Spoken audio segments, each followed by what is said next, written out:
All right, we'll be getting you more on that later in the day. But, well, Prime Minister of Britain, Theresa May, is facing her biggest challenge yet, and lawmakers from within her own party have challenged her leadership.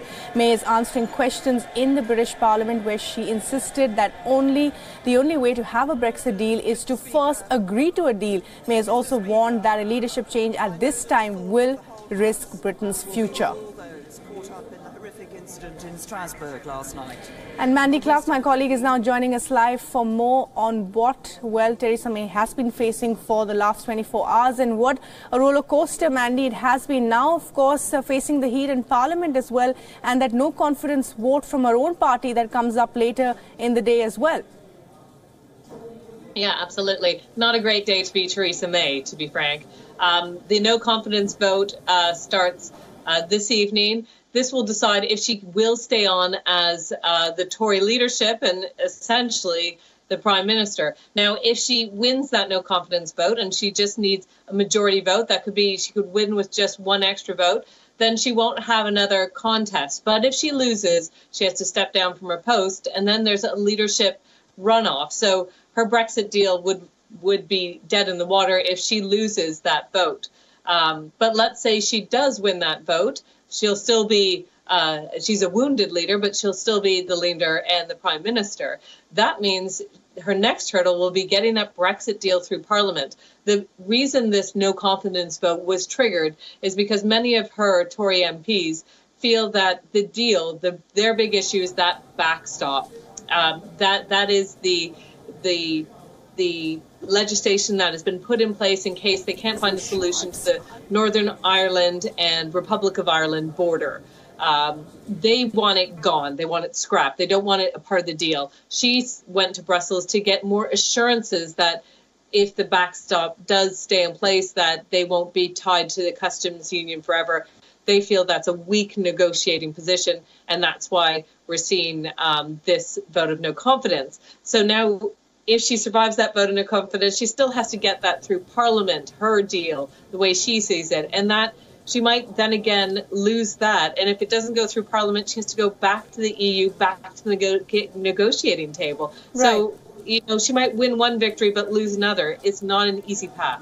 Right. And already, of course, the European Union leaders, including Angela Merkel, have told her that there's no renegotiating, there's no going back to the drawing table. So this is what she has, and she has to sell it to her own parliament. But that hurdle now, is the other story, the backstory now. The first thing she needs to get through is this no confidence vote. And how does this no confidence vote actually take place? It's going to take place this evening, and essentially every member of the Conservative Party will vote whether they do have confidence in her leadership or they do not. Now, a few of Theresa May's supporters have come out, like Amber Rudd, and said she'll be voting for the Prime Minister, but it's unclear how people will be voting until they put their decision in that ballot box. It will be read shortly after. We can expect around 8 o'clock. And then we will know whether Theresa May will remain as Prime Minister or not. It's unclear if she has enough votes to keep her at the minute, but there's no doubt that people who do support Theresa May and those who do not will be lobbying hard those MPs that are kind of hedging their bets.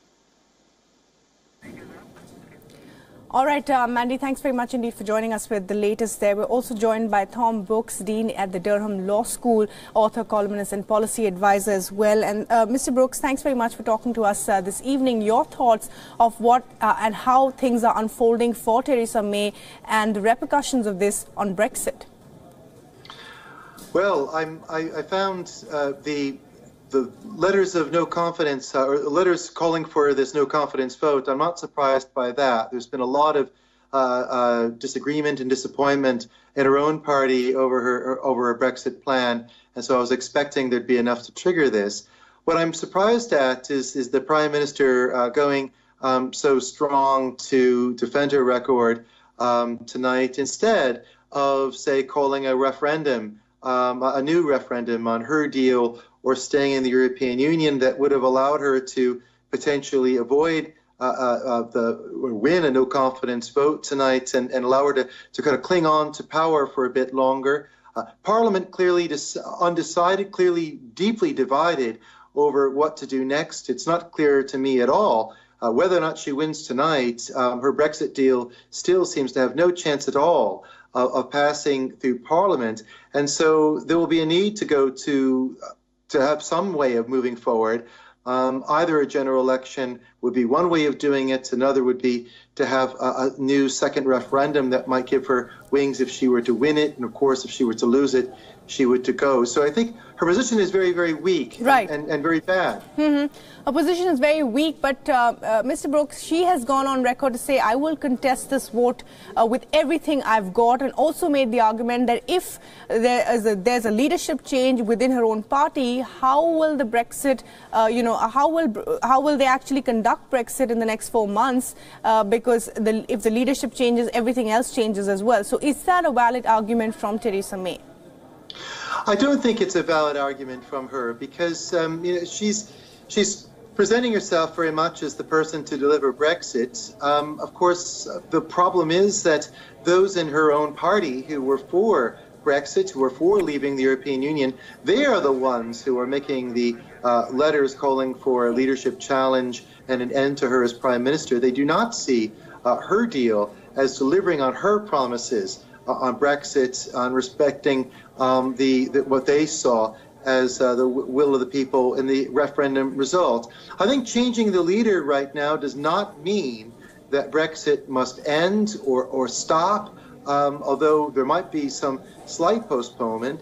That is because a change of leader can happen in the next month or two. It could happen very quickly. There would be still time for that new leader to kind of carry on with the plan, or to do something else, get an extension on the Brexit timetable. All these things can still happen. So it's not a case of either Theresa May stays and has everyone's support and therefore we get Brexit, or she's removed and therefore Brexit won't happen at all. Neither of those options are on the table. What is, I think, very clear is that neither, it would seem, her cabinet, not her party, certainly not Parliament, and indeed it would seem the majority of the public, none seem to like her plan for Brexit. Well, Mr. Brooks, thanks very much indeed for joining us with the latest there. So Theresa May clearly stands alone and isolated there as far as her own party is concerned, as well as Parliament and the reactions coming in from the European Union as well.